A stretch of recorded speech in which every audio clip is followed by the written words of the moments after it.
Billionaire doctor says to the friendly janitor, "Let's have dinner. No excuses. I've waited 10 years. The August heat pressed against the windows of Celeste Davenport's corner office like an unwelcome memory. Through the glass, she could see the entire sprawl of the Melbrook Hotel, 23 floors of chrome and ambition, a monument to her father's vision and her unexpected inheritance. At 25, she was the youngest billionaire hotel owner on the Eastern Seaboard, a distinction that felt more like a prison sentence than an achievement. She pressed her fingers against her temples, trying to ease the headache that had become her constant companion since returning from Johns Hopkins 6 months ago. Medical school had been her escape, her rebellion against the destiny her father had planned. But then he died, suddenly and completely, leaving her with an empire she never wanted and a loneliness that echoed through every marble corridor. The knock on her door was soft, almost apologetic. "Come in," she called, not looking up from the financial reports that blurred together on her desk. The door opened, and she heard the distinctive squeak of rubber-soled work boots on polished floor. She knew that sound. She'd been listening for it, unconsciously, for 6 months. "Dr. Davenport?" The voice was deeper than she remembered, roughened by years and whatever life had thrown at him. "The air conditioning unit in the East Wing is fixed. Should run smooth now." Celeste looked up, and her breath caught the way it always did when she saw him. Ryan Walker stood in her doorway, 28 years old and somehow more beautiful than the 18-year-old boy she'd fallen in love with a decade ago. His blue maintenance uniform was clean but worn, the yellow gloves tucked into his belt. His dark hair was longer now, touching his collar, and there were lines around his eyes that hadn't been there that summer when the world was young and everything seemed possible. "Thank you, Ryan," she managed, her voice steadier than her heartbeat. "I appreciate your quick work." He nodded, professional and distant, the way he'd been since she'd returned and discovered him working in her hotel. The polite, stranger routine they'd perfected over these months was exhausting. "Is there anything else you need?" he asked, already half-turned to leave. "Actually," Celeste heard herself say, the words coming from somewhere brave and reckless. "Yes, there is." Ryan paused, his hand on the doorframe. She could see the tension in his shoulders, the careful control he maintained whenever they were in the same room. "Dinner," she said, standing up, her royal blue blazer perfectly pressed, her denim shorts a concession to the heat, and her own refusal to become her father. "Tonight, you and me. No excuses." His eyes met hers for the first time in weeks, those green eyes that had haunted her dreams through medical school, through every meaningless date, through every achievement that felt hollow without him to share it. "Dr. Davenport." "I waited 10 years, Ryan," she interrupted, her voice cracking slightly. 10 years wondering what happened to you, where you went, why you disappeared that night without saying goodbye. And now you're here, working in my hotel, fixing my air conditioning, calling me Dr. Davenport like we're strangers, like that summer never happened. The silence stretched between them, heavy with everything they'd never said. "That summer," Ryan said quietly, "was a long time ago. You were 15. I was 18. You were Richard Davenport's daughter, and I was the kid who worked on motorcycles in my uncle's garage down the street." "I'm not 15 anymore," Celeste said, walking around her desk. "And you're not just some kid. You're—" She stopped, searching for words that wouldn't sound desperate. "You're the only person who ever saw me, really saw me, before the medical degree, before the inheritance, before all of this." Ryan's jaw tightened. "Things are different now." "Are they?" Celeste challenged. "Because from where I'm standing, nothing's changed. You're still running, I'm still chasing, and we're both still pretending that summer didn't mean what we both know it meant. What do you want from me, Celeste?" The use of her first name was like a physical touch, unexpected and electric. "Dinner," she repeated. 7 o'clock, Tony's on the waterfront, and honest answers to questions I've been carrying for a decade. Ryan looked at her for a long moment, and she could see the war happening behind his eyes. Finally, he nodded once, sharp and decisive. 7 o'clock, he confirmed. "But after tonight, this stops. Whatever closure you need, whatever questions you have, we settle it, and then we go back to being what we are now. Boss and employee, nothing more." "Fine," Celeste agreed, even though the words hurt. Closure. He left without another word, and she sank back into her chair, her hands shaking. What was she doing? What did she hope to accomplish? The rational part of her brain, the part that had gotten her through organic chemistry and clinical rotations, told her this was insane. But the part of her that still remembered the taste of salt air and the feel of motorcycle leather, and the sound of Ryan's laugh when she'd told him her dreams of becoming a doctor. That part didn't care about rational. The rest of the day passed in a blur of meetings and decisions she made on autopilot.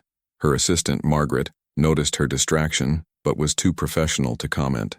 At 6:30, Celeste left the office, ignoring the curious looks from her staff. She changed in her penthouse suite, the one that had been her father's now hers, trading her blazer for a simple white linen dress that she hoped said casual and not trying too hard.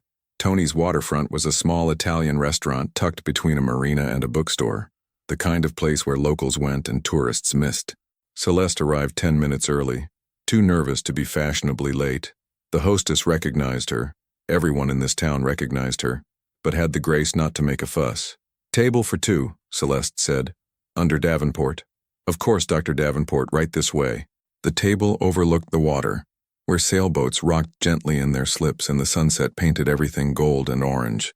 Celeste ordered a glass of wine she didn't drink and watched the door. Ryan arrived exactly at 7, and Celeste's breath caught again at the sight of him. He'd changed too. Dark jeans, a simple gray t-shirt that showed off shoulders that had gotten broader with years of physical work. His hair was still damp, like he'd just showered. He looked uncomfortable and beautiful, and so much like the boy she'd loved that it physically hurt. "Hi," she said as he slid into the chair across from her. "Hi," he replied. And for a moment they were 18 and 15 again, sitting on the beach after midnight, talking about everything and nothing while the world slept around them. The waitress came and Ryan ordered coffee. He'd never been much of a drinker. They made small talk about the menu, the weather, anything but what they were really there to discuss. Finally, after they'd ordered and the initial awkwardness had settled into something almost bearable, Celeste put her hands flat on the table and looked him in the eye. "Why did you leave?" she asked. "That night we had plans. You were going to meet me at the pier at midnight. I waited for 3 hours, Ryan, and then you were just gone. Your uncle said you'd left town, wouldn't tell me where. I tried to find you." "I know," Ryan interrupted. "I know you tried. Then why? If you knew I was looking, why didn't you?" "Your father came to see me," Ryan said, the words dropping like stones into still water. "The day before I was supposed to meet you.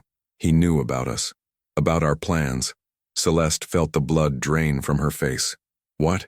"He came to the garage where I worked," Ryan continued, his voice careful and controlled. "Said he knew his daughter fancied herself in love with the mechanic's nephew. Said he understood. I was probably the first boy who'd paid attention to you, and you were at that age where rebellion looked like romance." "That's not—" Celeste started, but Ryan held up a hand. "Let me finish," he said, "please. I've been carrying this for 10 years. Let me say it." She nodded, her throat tight. "He made me an offer," Ryan said. $20,000. Enough to get out of my uncle's house, to start fresh somewhere else, maybe go to community college like I'd been dreaming about. All I had to do was disappear. Leave town that night. No goodbyes. No contact. He said it was for your own good, that you had potential, that you were destined for medical school and a brilliant career, and I would only hold you back. The restaurant sounds, clinking glasses, low conversation, the clink of silverware, all faded into white noise. Celeste could only stare at Ryan, trying to process what he was saying. "I told him no," Ryan continued. "Told him what we had was real, that age didn't matter, that I would wait for you, work for you, be whatever you needed." And he laughed. He actually laughed and said, "Son, you have no idea what you're turning down." That girl upstairs in her pink bedroom, reading her medical textbooks and dreaming of Hopkins. She's going to be someone, and you're going to be a mechanic in a small town, just like your uncle, just like your father before you ran off. Do you really want to be the reason she gives all that up?" Celeste's eyes were burning. "Ryan." "He was right," Ryan said flatly. "You did go to Hopkins, you did become someone. Look at you now. Dr. Celeste Davenport, youngest billionaire hotel owner on the East Coast. Everything your father said you'd be." "I became that because I lost you," Celeste said, her voice breaking. "I became that because I threw myself into school and work and anything that would stop me from thinking about the boy who left me waiting on a pier at midnight. That wasn't destiny, Ryan. That was survival." Ryan's hands clenched on the table. "I took his money," he admitted. "Took the 20,000 and left town that night. Told myself I was doing the noble thing, setting you free to become everything you were meant to be. I went to community college in North Carolina, got my associate's degree in mechanical engineering, worked in a factory for 5 years, saved every penny. And I told myself it was worth it because somewhere you were saving lives and making your dreams come true. And then? Celeste asked, needing to know all of it. And then my uncle got sick, Ryan said. Called me 2 years ago, said he needed help. So I came back, started working odd jobs, whatever I could find. When the Melbrook needed maintenance staff, I applied. I knew you'd inherited it, knew there was a chance I'd see you. Part of me hoped you'd stayed in Baltimore, that you'd married some doctor and moved on. But part of me? He trailed off. Part of you what? Celeste pressed. Ryan met her eyes, and in them she saw the same boy who'd taught her to ride on the back of his motorcycle, who'd listened to her talk about cellular biology like it was poetry, who'd kissed her in the rain and promised her forever. Part of me hoped you'd come back, he said quietly, so I could see if you were as happy as I'd convinced myself you would be. And? Celeste asked. Am I? Happy? Ryan looked at her, really looked at her, took in the designer dress and the perfect hair, and the exhaustion that lived in her eyes despite the smiles she manufactured for hotel investors and medical colleagues. No, he said. You're not. Neither am I. So maybe your father's money bought us exactly nothing but 10 years of misery apart instead of together. The truth of it hung between them, raw and painful. Their food arrived, and they picked at it without much appetite. But slowly, carefully, they began to talk. Real talk, not the careful pleasantries they'd exchanged in hotel hallways. Ryan told her about North Carolina, about the factory work that had been mind-numbing but profitable, about the community college classes where he'd been older than most of his classmates, about coming back to find his uncle dying of cancer, about the promise he'd made to take care of the old man's affairs. Celeste told him about Hopkins, about the brutal hours and the constant pressure, about being Richard Davenport's daughter in a world that expected her to fail, about her father's sudden death from a heart attack, about inheriting an empire she'd never wanted, about the loneliness of living in his penthouse and running his hotel and trying to be half the person he'd been. What was your first love still remember? Do you remember? Celeste said as they shared a piece of tiramisu neither of them had ordered but the waitress had brought anyway. That night at the lighthouse? Ryan smiled, the first real smile she'd seen from him all evening. When you decided you were going to climb to the top even though you're terrified of heights? I wasn't terrified, Celeste protested. I was. Cautious. You white-knuckled the railing the entire way up, Ryan said, laughing now. And then when we got to the top, you were shaking so hard I had to hold you. You didn't have to, Celeste said softly. You wanted to. The laughter faded, replaced by something heavier and more honest. Yeah, Ryan admitted. I wanted to. I always wanted to. Then why are we doing this? Celeste asked. Why are we pretending that 10 years changed what we both know never changed? Ryan's smile faded. Because 10 years did change things, Celeste. You're not the 15-year-old girl dreaming of medical school anymore. And I'm not the 18-year-old kid who thought love could overcome everything. We're different people now. Are we? Celeste challenged. Because I still dream about that summer. I still remember exactly how it felt when you taught me to ride on the back of your motorcycle. She stopped, choking on the words. I still love you, Ryan. I think I never stopped. The confession hung in the air between them, impossible and true. Ryan closed his eyes, and when he opened them, they were bright with unshed tears. Don't, he said. Please don't make this harder than it already is. Harder than what? Celeste demanded. Harder than spending every day working in the same building, pretending we don't have a history. Harder than lying awake at night wondering what might have been if my father hadn't. She stopped, anger flooding through her. He had no right, Ryan. No right to decide our future for us. Maybe not, Ryan agreed, but he did. And we can't go back and change it. All we can do is figure out how to move forward. Together, Celeste said. We move forward together. Ryan shook his head. You're my boss, Celeste. You own the hotel where I work. There's a power dynamic there that we can navigate, Celeste interrupted. Ryan, I don't care about the optics or the complications or what people will say. I spent 10 years caring about what people thought, about being perfect, about living up to my father's expectations. I'm done. She reached across the table and took his hand. I want this us, whatever that looks like. Us. Ryan's fingers closed around hers and she felt the calluses from his work, the strength in his grip. What if we can't make it work? He asked. What if we try and fail, and you end up resenting me, or I end up resenting you, or what if we don't try? Celeste countered. And spend the rest of our lives wondering. I can't do that again, Ryan. I can't lose you twice. The restaurant was emptying around them. The sun had set completely, leaving the marina in darkness punctuated by dock lights. Their waitress had given up on subtle hints and was now openly waiting for them to leave. "I need time," Ryan said finally, "to think about this, about what it would mean." Celeste wanted to argue, wanted to demand an answer now, tonight, before the courage that had brought her here faded. But she could see the genuine confusion in his eyes, the war between what he wanted and what he thought was right. "Okay," she agreed, releasing his hand even though it hurt to let go. "Take your time. Think about it." "But Ryan—" She waited until he looked at her. "Don't take another 10 years, please." He nodded, standing up. "I'll walk you to your car." They walked in silence through the quiet streets, past shops closing for the night and restaurants winding down. Celeste had parked in the hotel garage, one of the perks of owning the building. As they approached her silver Mercedes, Ryan stopped. "I have something," he said. "Something I should have given you a long time ago." From his pocket, he pulled a small object wrapped in a clean shop rag. He handed it to Celeste, and she unwrapped it carefully. Inside was a bracelet, simple silver chain with a single charm, a tiny motorcycle.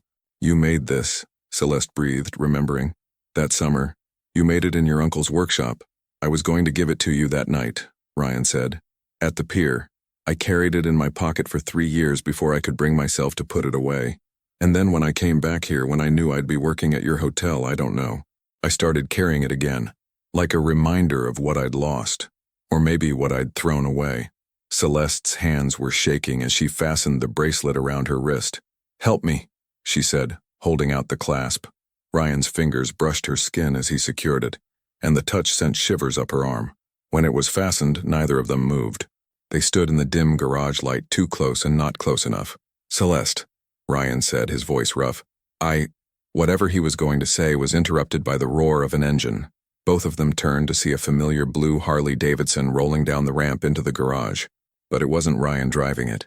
It was an older man Celeste recognized as Tom, one of the hotel's security guards. "Sorry to interrupt," Tom called, killing the engine. "Found this beauty parked in the loading zone. Was about to have it towed until I saw the registration. Belongs to you, Ryan." Ryan's face had gone white. "Where exactly did you find it?" he asked, his voice tight. "Loading dock, east side. Been there a few hours at least." "That's impossible," Ryan said. "I parked it at my apartment this morning. Haven't touched it since." Celeste felt a chill run down her spine. "Someone moved it?" she asked. Tom shrugged. "Must have. Got the keys and everything still in it. Weird, right? Anyway, figured you'd want it back before some punk decided to take it for a joyride." Ryan walked over to the motorcycle, running his hands over it like he was checking for damage. Celeste followed, and as she got closer, she noticed something that made her stop cold. Attached to the handlebar, secured with a twist of wire, was a photograph. Old, faded, the edges worn soft. Ryan picked it up, and Celeste looked over his shoulder. The photograph showed 2 men, both in their 30s, standing in front of the Melbrook Hotel. They had their arms around each other's shoulders, both grinning at the camera. One of them Celeste recognized immediately. Her father, Richard Davenport, 20 years younger but unmistakable. The other man looked strikingly like Ryan. Same green eyes, same strong jaw. "Who is that?"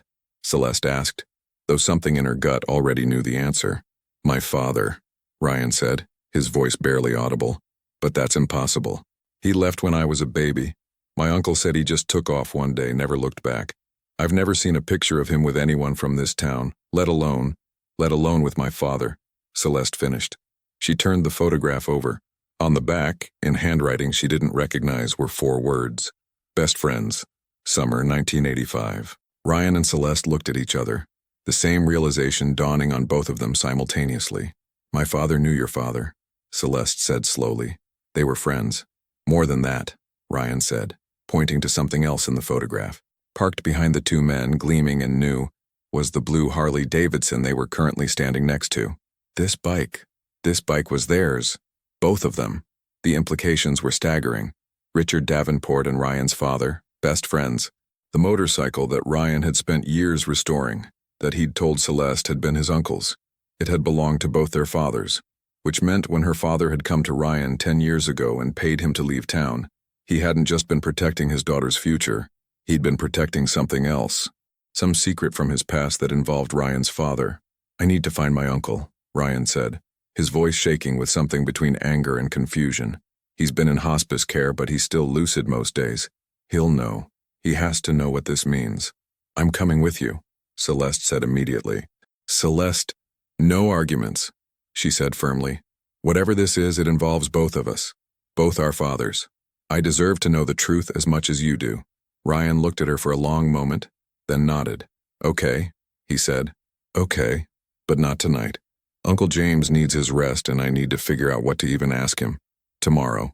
I'll pick you up at noon and we'll go together. Tomorrow, Celeste agreed. She looked at the photograph again, at the two young men frozen in a moment of friendship, standing in front of the hotel she now owned. Ryan, do you think, is it possible that my father didn't just know your father, that there's more to the story? I think, Ryan said carefully, that there's a lot more to the story than either of us ever knew, and I think someone wanted us to find this photograph tonight. Who? Celeste asked, looking around the garage as if expecting to see someone watching them. I don't know, Ryan admitted, but whoever it was, they went to a lot of trouble to move my bike here and make sure we'd see this.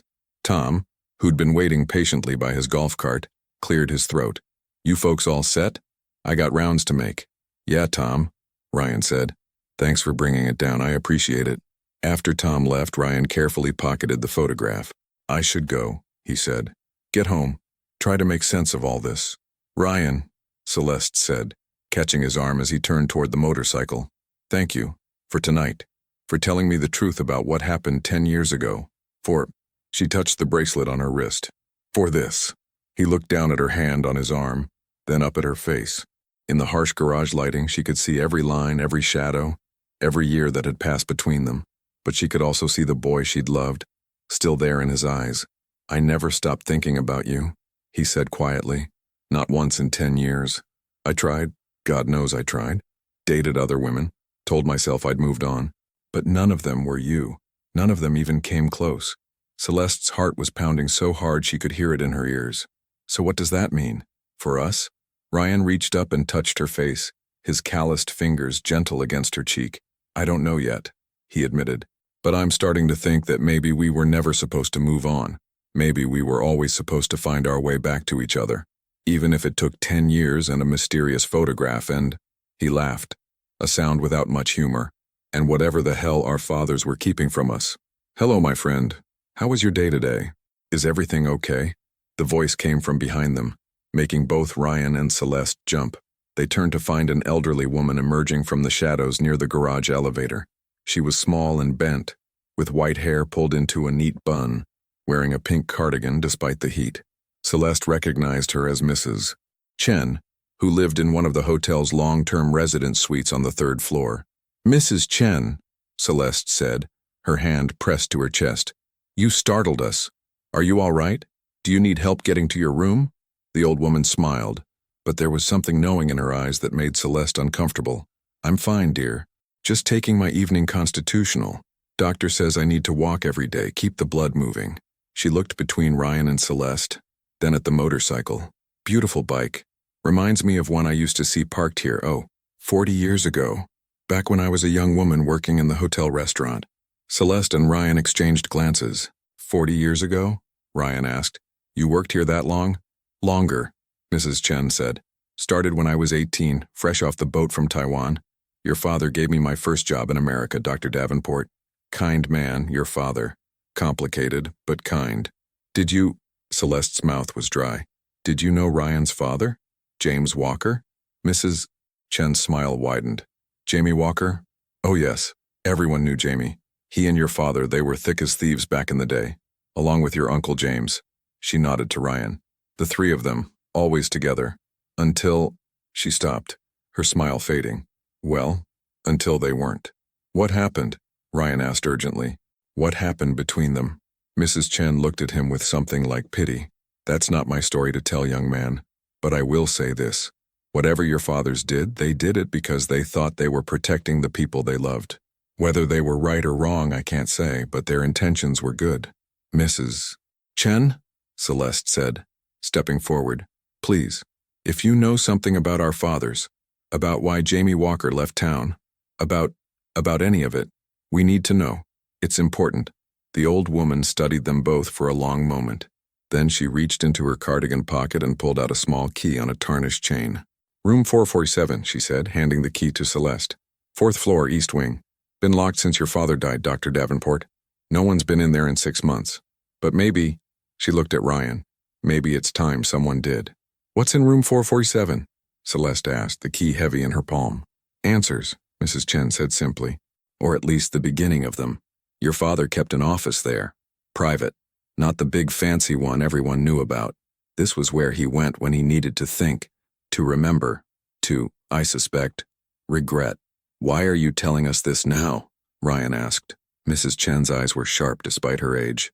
Because I'm 87 years old, and I don't have time to watch 2 young people make the same mistakes their fathers did. Because I liked Jamie Walker, and he deserved better than what life gave him. And because, she looked directly at Celeste, because your father in his own complicated way loved you more than anything in this world, even when his choices didn't show it. With that cryptic statement, Mrs. Chen shuffled toward the elevator, leaving Ryan and Celeste standing in the garage, the key gleaming in Celeste's hand. Do we go now? Ryan asked. To room 447? Celeste looked at her watch. It was past 10 o'clock. The 4th floor east wing has been closed for renovations for months, she said. No one will be there, no one will see us. Then let's go, Ryan said, before I lose my nerve. They took the service elevator, which opened directly onto the 4th floor, without passing through the lobby. The east wing was indeed under renovation. Drop cloths covered the carpet and the smell of fresh paint lingered in the air. But room 447's door looked untouched, the brass number plate polished and gleaming. Celeste fitted the key into the lock. It turned smoothly, like it had been recently oiled. The door swung open on silent hinges, and they stepped into darkness. Ryan found a light switch and fluorescent panels flickered to life, revealing a small office that looked frozen in time. Unlike the rest of the hotel's sleek modern aesthetic, this room was purely functional. A metal desk, 2 filing cabinets, a corkboard covered in photographs and newspaper clippings, and along one wall, a workbench scattered with tools and motorcycle parts. Jesus, Ryan breathed, walking toward the workbench. This is a restoration station. Top-of-the-line equipment, some of this stuff. You could rebuild an entire bike in here. But Celeste was drawn to the corkboard. The photographs pinned there told a story. Her father and 2 other young men, all in their 20s, all grinning at the camera in various locations around what Celeste recognized as a younger version of the Mel Brock Hotel. Construction sites, grand openings, Christmas parties. And in every single photograph, somewhere in the background or foreground was the blue Harley Davidson. They shared it, Celeste said, understanding dawning. The 3 of them. The motorcycle was theirs together. Some kind of symbol or pact or... Look at this, Ryan called from the desk. He'd opened one of the filing cabinets and pulled out a folder. Inside were documents, legal papers, bank statements, and a letter written in her father's handwriting. Ryan read it aloud, his voice shaking. To whoever finds this, if you're reading this, I'm likely dead, and the secrets I've kept have probably already caused more harm than good. I won't make excuses for the choices I made, but I will at least explain them. James Walker was my best friend. His brother James, we called him Jimmy to avoid confusion, was like a brother to me. The 3 of us built the Mel Brock together, though only my name ended up on the deed. That was the plan from the start. Jamie and Jimmy came from nothing, and I had family money. I was the face, they were the muscle and the brains. The Harley was our symbol. We each owned a third of it, though we joked that Jamie loved it most. For 10 years we were unstoppable. The hotel thrived. We were young, successful, invincible. And then Jamie fell in love. Her name was Margaret Song. She worked in our restaurant. Beautiful, kind, smart. Jamie loved her desperately, completely, and she loved him back. They were going to get married. But Margaret was also the woman I loved, had loved for years, secretly, hopelessly. I never told Jamie, never admitted it. Because he was my friend and he was happy, and what kind of man betrays his best friend? So instead I did something worse. I sabotaged them. Small things at first. Lost reservations for their dates, a rumor here, a doubt planted there. I told myself I was protecting him, that Margaret wasn't good enough, that she would hurt him, but the truth was simpler and uglier. I wanted her for myself, and I couldn't stand watching them together. Jimmy figured it out, confronted me. We fought, really fought, broke furniture and bruised ribs and said things we couldn't take back. He told Jamie everything. Jamie left that night, took his third of the Harley and disappeared. We never saw him again. Margaret was heartbroken. She quit the restaurant, left town. I lost them both, Jamie to the road, Margaret to grief, and Jimmy to disgust at what I'd done. For 40 years I've lived with that choice. Built an empire, married a woman I didn't love, had a daughter I adored but couldn't figure out how to talk to. Because how do you teach someone about honesty when you've built your life on betrayal? When Jamie's son showed up 15 years ago, working at his uncle's garage, I saw my chance at redemption. I could help him, make sure he didn't make the same mistakes. I could guide him, protect him, be the mentor his father should have been. And then he fell in love with my daughter. History repeating, just with the names rearranged. I panicked, paid him to leave, told myself it was for Celeste's future, for her dreams of medical school. But the truth? I couldn't bear to watch it happen again. Couldn't bear to see young love destroyed the way I'd destroyed Jamie and Margaret's. So I destroyed it myself, quicker and cleaner. Made it look like I was being a protective father instead of a coward reliving his worst mistake. The Harley is in the garage, hidden under a tarp in the storage area. I never could bring myself to sell it or throw it away. It's all 3 pieces now. I bought back the parts Jamie took when he left. Spent a fortune tracking them down. It's complete again, waiting for someone who can make it whole in a way the 3 of us never could. If Ryan Walker is reading this, know that your father was a better man than I ever was. If Celeste is reading this, know that I loved you more than I had the words to say even when I failed you. And if you're reading this together, well, maybe there's hope for this story after all. Richard Davenport. The silence after Ryan finished reading was absolute. Celeste felt like she'd been punched in the chest, like all the air had been sucked out of the room. She looked at Ryan and saw her own shock mirrored in his face. He knew, she whispered. He knew our father's history and he still paid me to leave, Ryan finished, because he was trying to protect us from becoming our fathers, from making the same mistakes. But we're not them, Celeste said fiercely. We're not, Ryan, we're not going to betray each other. We're not going to sabotage what we have because of fear or pride or, aren't we? Ryan asked, and his voice was raw. Celeste, I took your father's money. I left you waiting on that pier. I made the exact same choice he did. I chose to run instead of fight. I let fear dictate my actions. How is that any different? You were 18, Celeste said. You were being manipulated by a man who knew exactly what buttons to push. That's not the same as, isn't it? Ryan interrupted. I've spent 10 years telling myself I did the noble thing, that I set you free to become everything you were meant to be. But the truth is, I took the easy way out. Your father offered me a reason to run, and I grabbed it with both hands. Because being with you meant facing your world, facing the whispers and the judgment and the reality that I was a mechanic's nephew dating a billionaire's daughter. And I wasn't brave enough. And now? Celeste asked, her voice barely audible. Are you brave enough now? Ryan looked at her, really looked at her, and she could see the war happening behind his eyes. The boy who'd loved her and the man who'd learned to protect himself. The dreamer and the realist. The hopeful and the heartbroken. I don't know, he admitted. But I want to be, God, Celeste, I want to be. I want. Celeste crossed the room and took his hands, the letter still clutched between them. Then let's be brave together, she said. Let's not make our father's mistakes. Let's not let fear win again. What if we fail? Ryan asked. What if we try this and it doesn't work and we end up hurting each other worse than before? What if we don't try? Celeste countered, and spend the rest of our lives wondering? Ryan, I've spent 10 years in that space. 10 years of what-ifs and maybes and if-onlys. I can't do it again. I won't. Ryan's hands tightened on hers. Your father was right about one thing, he said quietly. You were destined for greatness. You are great. Dr. Celeste Davenport, brilliant surgeon, successful business owner. What am I? A janitor with a 2-year degree and a motorcycle I can barely afford to maintain. You're the man who taught me to be brave, Celeste said fiercely. The man who listened to a 15-year-old girl talk about cellular biology like it mattered. The man who made me feel seen and valued and important for who I was, not what I could become. You're the man who carried a bracelet in his pocket for 3 years because you couldn't let go of what we had. That's not nothing, Ryan. That's everything. Celeste, I don't care about the optics, she continued, not letting him interrupt. I don't care that you work for me or that there's a salary difference or that people will talk. Let them talk. Let them whisper and speculate and judge. I spent too much of my life caring what people thought. I'm done. I want, her voice broke. I want you.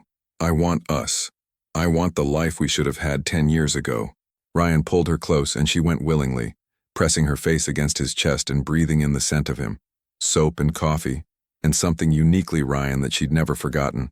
His arms came around her, strong and sure, and for the first time in a decade, Celeste felt like she'd come home. "Okay," he said into her hair. "Okay, let's try. Let's be brave and stupid and hopeful and see what happens." Celeste pulled back enough to look up at him, tears streaming down her face. "Really?" she asked. "You mean it?" "Really," Ryan confirmed. "I mean it. No more running. No more letting fear make our choices.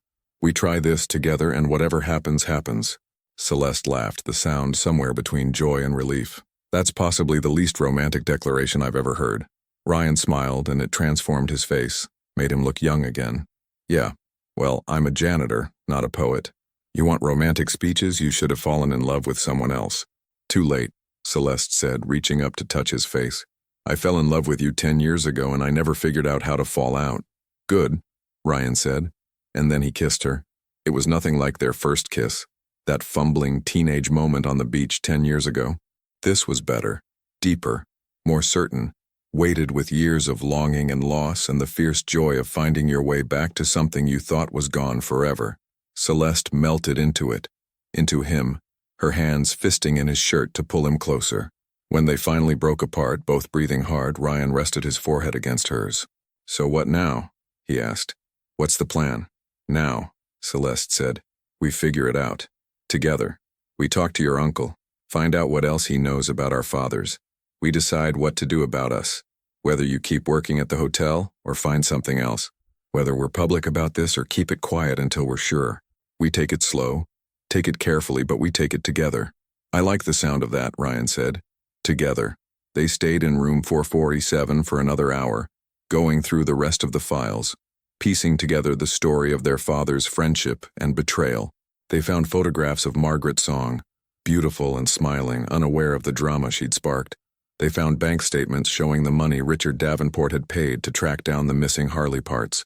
They found in a small wooden box at the back of the filing cabinet 3 friendship bracelets, handmade, worn soft with age, each with 3 names braided together: Richard, Jamie, and Jimmy. "They were brothers," Celeste said, holding one of the bracelets. "Not by blood, but by choice. And my father destroyed that because he couldn't control his feelings." "Maybe," Ryan said. "Or maybe it was just bad luck and bad timing and human weakness. People make mistakes, Celeste. Even good people. Even people who love each other." "Is that what we're doing?" Celeste asked. "Making a mistake?" "Yeah."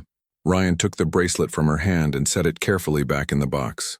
"No," he said firmly. "What we're doing is refusing to repeat one. There's a difference." They locked room 447 behind them, but Celeste kept the key. It felt important somehow, like a tangible piece of the truth they'd uncovered.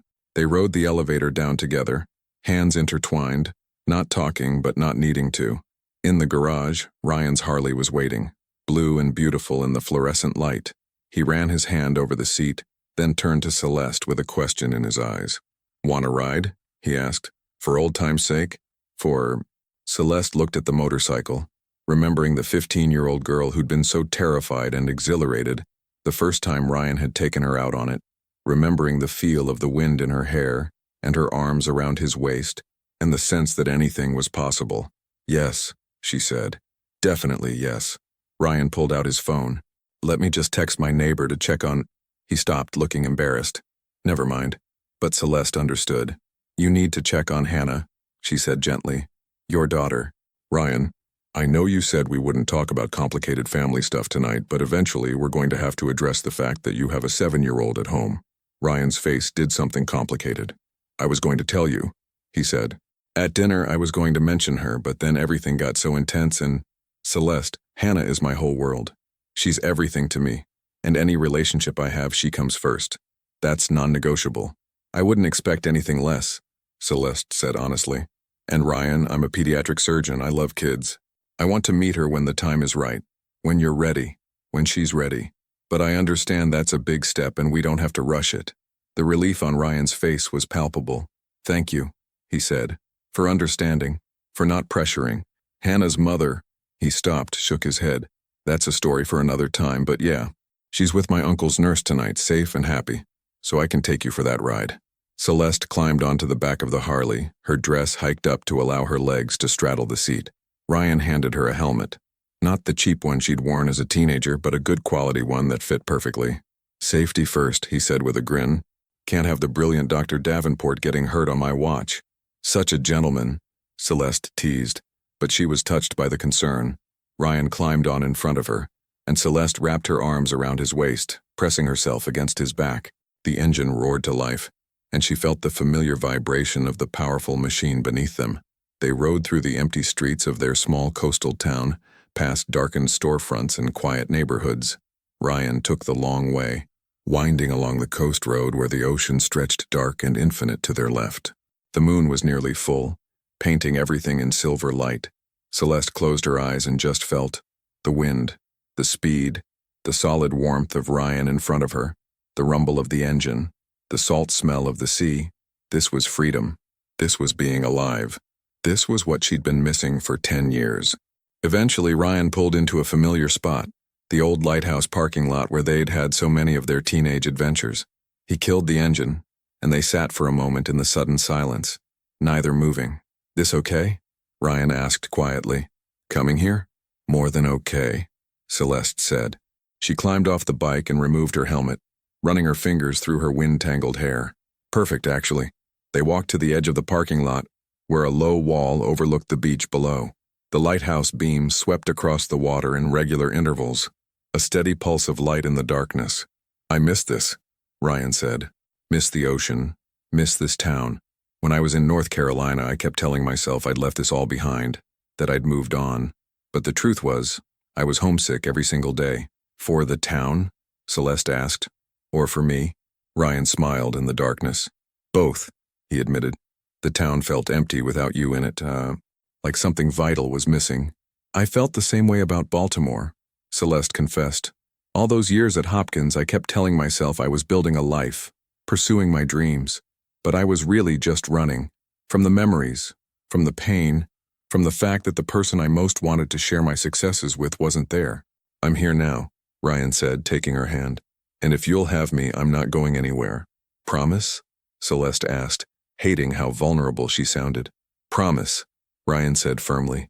"Celeste Davenport, I promise you right here, right now, with the ocean as my witness. I'm not running anymore. Whatever challenges we face them together.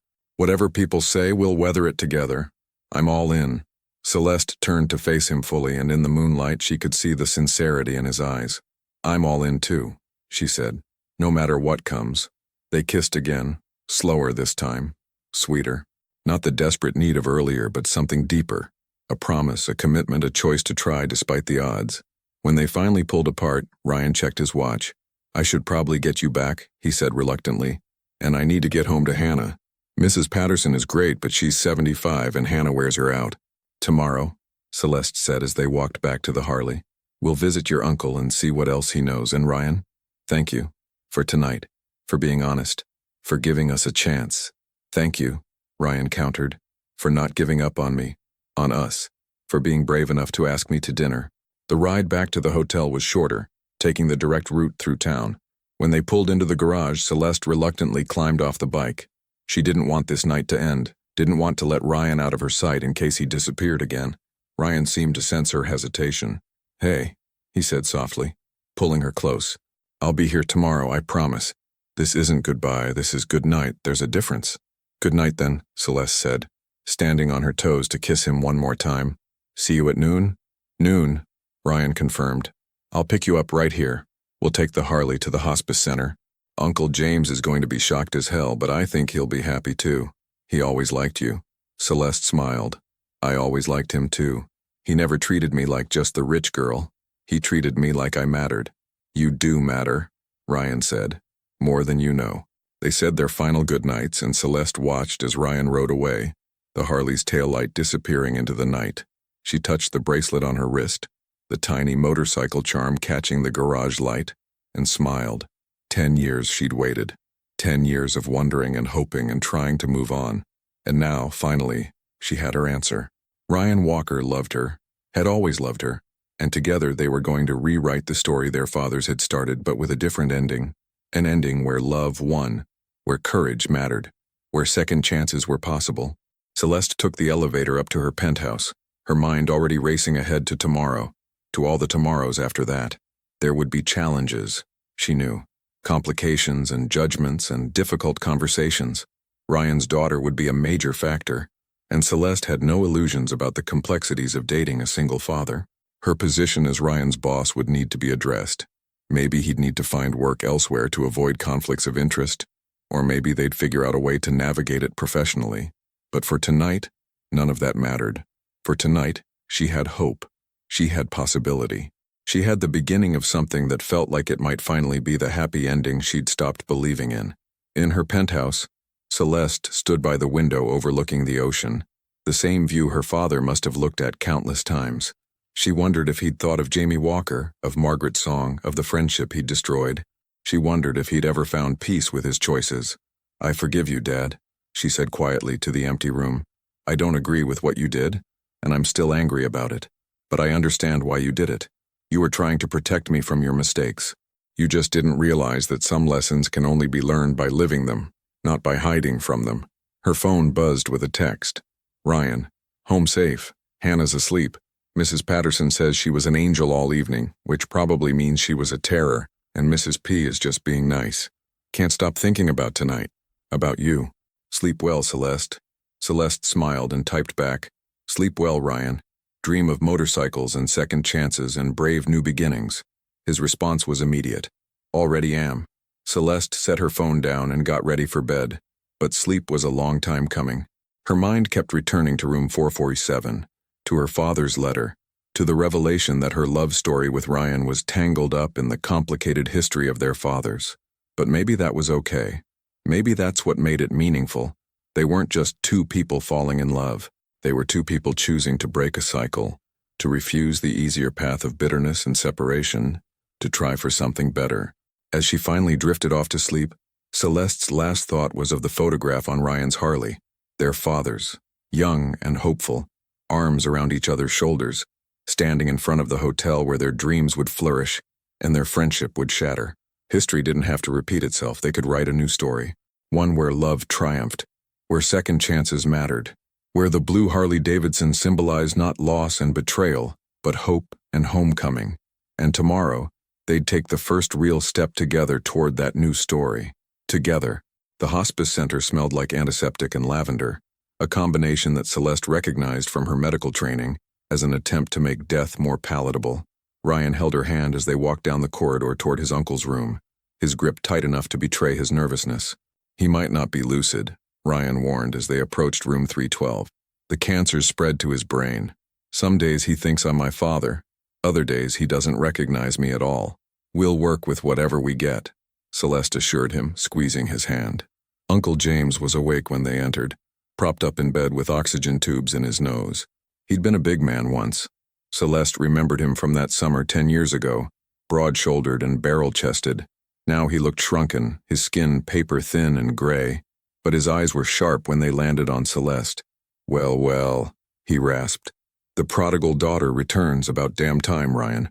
Ryan pulled up 2 chairs, settling Celeste before taking his own seat. "Uncle James, we need to ask you about something. About my father and Richard Davenport." James's eyes flickered with something, surprise, maybe, or recognition. "Wondered when you'd get around to that," he said. "Took you long enough." "You knew?" Ryan asked. "You knew we'd figure it out." "Hoped you would," James corrected. "Been carrying these secrets too long.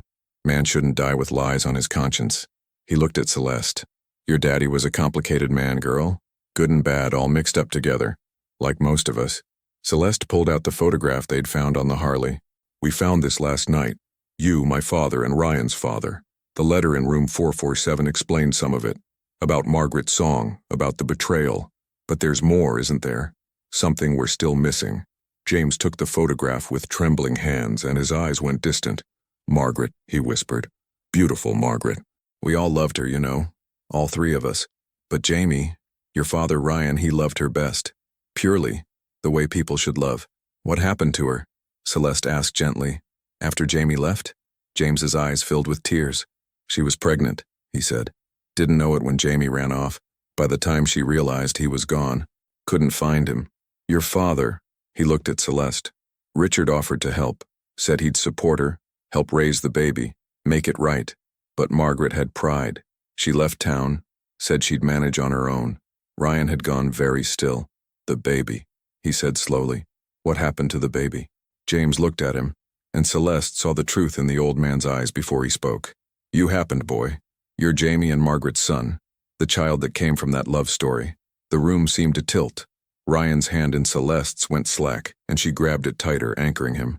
That's impossible, Ryan said. My mother. I thought she died when I was a baby. You said. I lied, James said simply. Margaret did die, but not when you were a baby. She died when you were 7. Cancer, same as what's taking me now. Before she died, she made me promise to tell you the truth when you were old enough.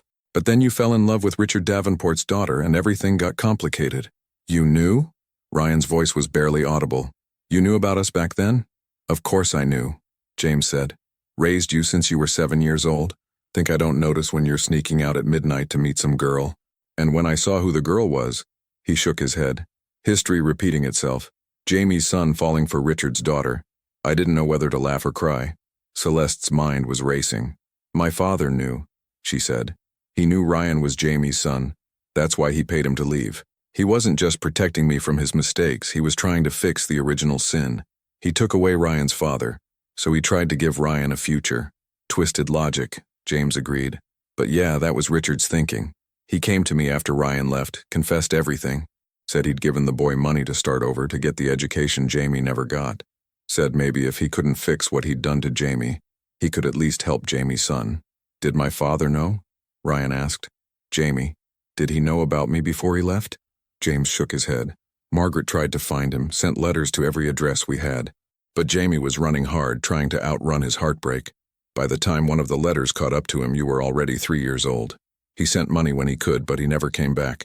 Said he couldn't face Richard, couldn't face what he'd lost. Where is he now? Ryan's voice cracked. Is he still alive? James reached for a folder on his bedside table. He died 2 years ago, he said gently. Heart attack in Colorado. I didn't tell you because how do you tell a man his father died when he never knew his father was alive? Jamie left you something, though. Asked me to give it to you when the time was right. The folder contained legal documents transferring ownership of the final piece of the blue Harley-Davidson, the piece that had been missing from Richard Davenport's collection. Along with it was a letter in handwriting Celeste didn't recognize. Ryan read it aloud, his voice shaking. Ryan, if you're reading this, Jimmy finally told you the truth. I'm sorry I wasn't brave enough to tell you myself. I'm sorry I wasn't brave enough to come back and be your father. I've thought about you every day of your life, wondered what you looked like, what kind of man you'd become. I've followed your life from a distance. Jimmy sent me photos, updates. I know about the associate's degree, about the factory work. I'm proud of you, son. The Harley was mine and Richard's and Jimmy's.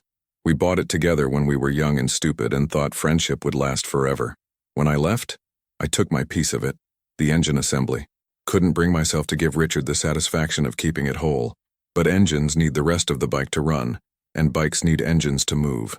We were all broken pieces, refusing to be whole. I'm leaving you my piece. Do with it what you will. Maybe you'll finish what we started.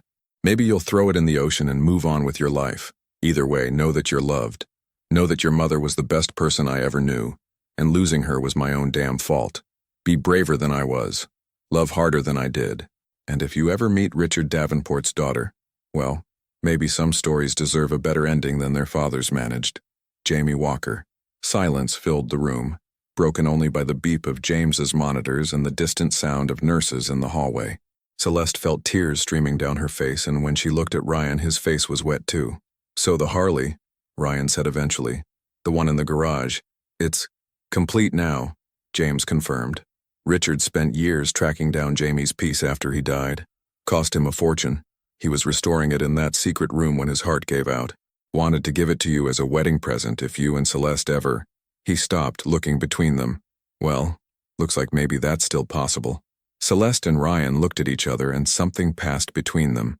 An understanding, a commitment, a choice to be better than their fathers had been. Uncle James, Ryan said carefully, there's something I need to know. Margaret's song. My mother.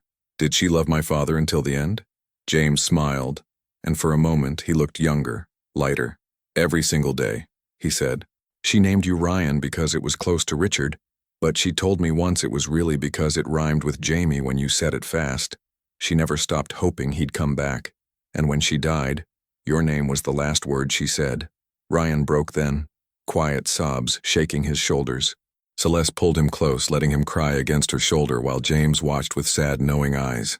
Don't make their mistakes, James said quietly. Don't let pride or fear or what people think keep you apart. Life's too short for that kind of stupid.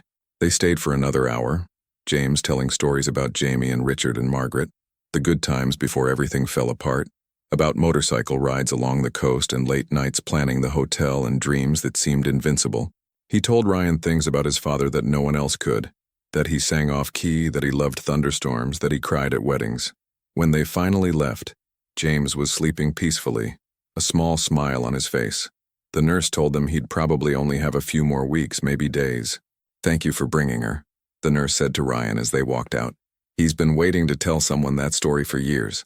I think he can rest easy now. In the parking lot, Ryan stood by the Harley, running his hands over it with new understanding. My father's engine, he said quietly. My mother's love, your father's guilt. All of it right here in this machine. What do you want to do with it? Celeste asked. Ryan thought for a long moment. Ride it, he said finally. Keep it whole. Let it be what it was supposed to be, a symbol of friendship and hope, not betrayal and loss. And maybe, he looked at Celeste with a small smile, maybe someday teach our kids to ride it too. Celeste's breath caught. Our kids? Too soon? Ryan asked, but he was smiling. Maybe a little, Celeste admitted, but I like the way you think long term. They rode back to the hotel in comfortable silence, Celeste's arms around Ryan's waist, her head resting against his back. She thought about their fathers, about love lost and chances missed in the price of pride. She thought about Margaret's song, who loved a man her whole life even though he ran away. She thought about second chances and brave choices and the power of forgiveness. At the hotel, Ryan parked the Harley in the garage's place of honor, the spot that had been her father's reserved parking. It felt right somehow, completing a circle that had been broken 40 years ago. So, Ryan said as they stood looking at the motorcycle, where do we go from here? Forward, Celeste said simply. Together. We figure out the logistics, your job situation, going public with our relationship, integrating me into Hannah's life. We take it one day at a time and we don't run when things get hard. No running, Ryan agreed. I'm done running. Celeste pulled out her phone and opened her calendar. Dinner with the board next week, she said. They'll ask questions about staffing changes. I'm going to tell them I'm reassigning you to the restoration department. We're going to turn room 447 into a proper motorcycle workshop and you're going to run it. Ryan stared at her. Celeste, you can't just create a department because… I can and I am, she interrupted. The hotel's history includes this motorcycle, these stories. We're going to honor that. Plus, you're wasted as a janitor.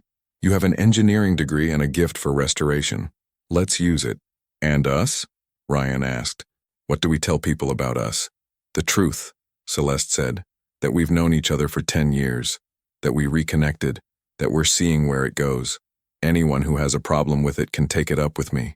Ryan pulled her close and kissed her, deep and sure and full of promise. When they broke apart, both were smiling. I love you, Celeste Davenport, Ryan said. I loved you when you were 15 and I was 18 and it was impossible. I loved you when you were in Baltimore and I was in North Carolina pretending I'd moved on. And I love you now, standing in this garage, planning our future. I love you too, Celeste said. Always have, always will. Above them, the hotel rose into the sky. 23 floors of glass and steel and stories. Somewhere in there, ghosts of the past lingered. Richard Davenport and Jamie Walker and Margaret Song, forever frozen in their moment of tragedy. But here, now, in the present, their children were writing a different story. One where love won, where second chances mattered, where a blue Harley-Davidson symbolized not what was lost but what was found. Ryan and Celeste walked hand in hand toward the elevator, leaving the motorcycle gleaming in the dim garage light, complete at last, whole again, ready for whatever roads lay ahead.